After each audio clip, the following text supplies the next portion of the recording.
Campaigns are run to win. That's why we do them. I see the chairman here. In New Hampshire, he knows. We run campaigns to win.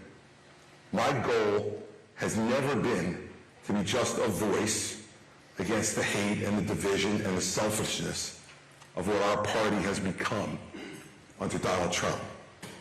It's also been to win the nomination and defeat Joe Biden and restore our party and our country to a new place of hope and optimism in this country. I've always said that if there came a point in time in this race where I couldn't see a path to accomplishing that goal, that I would get out. And it's clear to me tonight that there isn't a path for me to win the nomination, which is why I'm suspending my campaign tonight for President of the United States.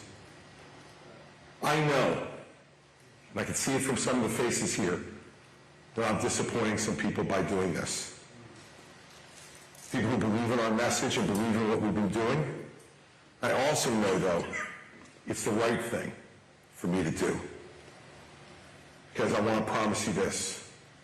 I am going to make sure that in no way do I enable Donald Trump to ever be President of the United States again. And that's more important than my own personal ambition.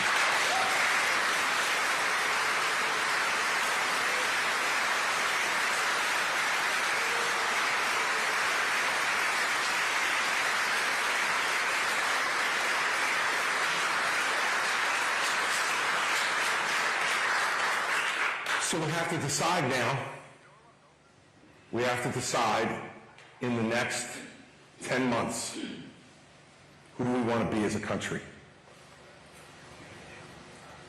We forget that people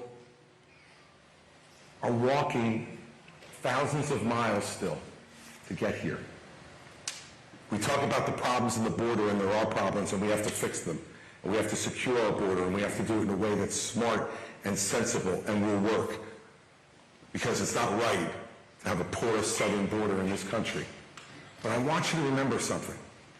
Those people who are coming over that border, many of them are walking hundreds, if not thousands of miles to get there. Because here is where they see hope. Here is where they see freedom. Here is where they see success. Here is where they see that flag, which means for them, thousands of miles away in other countries, all of those principles. We are still the indispensable nation for the rest of the world. We need to be the indispensable nation once again to each other. We need to believe in America as much as they believe in America. Right now, they believe in America in a way that this country, angry, divided, with selfish leadership, who puts their own ambition first, isn't doing for our country anymore. We need to change that. And every election is an opportunity to change it. We have people in this race, all they will do is tell you how bad everything is, how angry we should be. And there's certainly sufficient reason for anger at the failures of the leaders we've selected. But they're doing it not for that reason. It's not a moment of honesty and transparency, believe me. It's not. It's because they believe when we get angry, what we'll do is naturally relate to the angriest voice in the room. Donald Trump wants you to be angry every day because he's angry. He wants you to be angry so that you'll relate to his anger and then to vote for him. Please understand this. I have known him well for 22 years. More than anybody else in this race has known him. And I can promise you this. if you put him back behind the desk in the Oval Office and a choice comes and a decision is needed to be made as to whether he puts himself first or he puts you first, how much more evidence do you need that he will pick himself? And if that is what we have there, then people are going to remain angry, remain divided, and become even more exhausted than they are today.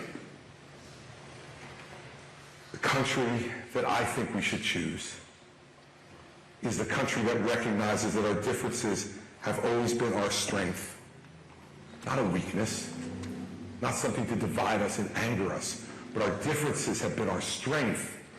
We've come from different countries at different times to different places, with different skills, with different religions. And yet, only here can those people become an American. You can't go to Germany and become a German. You can't come to Great Britain and become British. But you can come here and become an American, a real part of this country. The moment we become a place where people no longer want to come in search of a better, freer, stronger nation, that will be the real problem that will be harder to solve. We back our allies around the world, and they shouldn't have to think twice about having America's support. Yet we have petty politics interfering with supporting freedom fighters in Ukraine. We have petty politics interfering with defending our friends in Israel.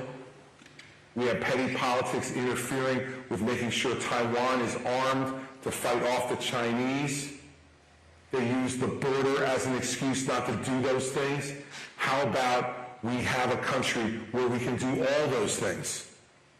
Because leadership aspires to something greater, not to appealing to the lowest common denominator, which is what the leadership of the last decade and a half in the White House has done, including the current president.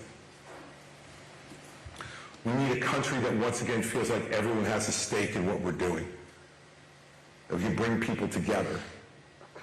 And it's hard. It's hard to do that. I did it for 8 years in New Jersey, in a Democratic state, with a Republican governor. And it's hard, because we have real disagreements. But those disagreements are small compared to the things that we have in common. But it takes effort. We have to work at it. We have to believe that the other person has a rightful place in our country. We have to believe that whether we agree with them or not, they got elected too. And they have a right to have a voice, and to be heard, and to have a vote, and to have it count. This race has always been bigger than me. It's bigger than any one person if you do it the right way.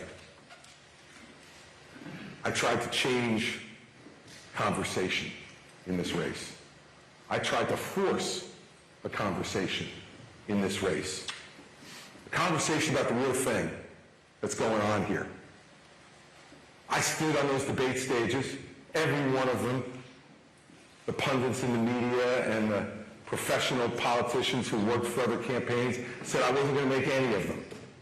Right? Before every debate, now Christie won't make this one, don't make this one. I made every one of them. But when I stood on there, I watched the other candidates arguing with each other as if the race was between us, pretending as if the guy who's in front and wasn't there wasn't to be spoken about. Like Voldemort in the Harry Potter books, he who shall not be named, because they feared even bringing up his name would make him appear with his magical, mystical powers to end their political careers. So they say ridiculous things, make ridiculous points. And let me tell you, if Donald Trump becomes the nominee of this party, the moment that it happened was when Nikki Haley and Ron DeSantis and Tim Scott and Mike Pence and Doug Burgum and Vivek Ramaswamy stood on that stage in Milwaukee in August. And when we were asked, would you support someone who is a convicted felon to be president of the United States, they raised their hands. Give Ron credit, he had to look at everybody else first to see if he wanted to raise his hand, but then he raised his hand. Kind of like cheating off somebody's paper in high school. They raised their hands. And I did not. And will not. And I cannot countenance that behavior.